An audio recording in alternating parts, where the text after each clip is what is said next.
নমস্কার বন্ধুরা, তোমরা সবাই কেমন আছো? আমি তো খুব ভালো আছি। দেখো বরকে আমি গাছে উঠিয়ে দিলাম। করেছে বায়না যাব না না না মেলায় না উঠবো গাছে পারবো আম তারপর দেখি গিন্নি কি করে। আমগুলো আগে পারো, বলছি তোমায় কি করব আমি। ঠিক আছে? ও যে কি যে বানাবে আমগুলো পারছি দেখো যেন নষ্ট না হয়, ভালো করে বানিও যেন খাওয়ার যোগ্য হয়। দেখো বন্ধুরা, বর ভাবছে আমি নাকি আমগুলো নষ্ট করে দিব। না, কিছুতেই না। আমি দেখো আম দিয়ে কি বানাবো জানো? আম দিয়ে আমসত্ত্ব। কেউ আমসত্ত্ব বলে ওটাকে, কেউ আমের পাঁপড় বলে। দেখো কতগুলো আম পেড়ে নিয়েছি। যখন আম থাকে না তখন তো খাওয়া হয়, তাই না?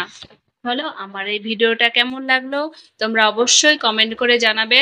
দেখো আমার সোনা আম নিয়ে কত মজা করছে।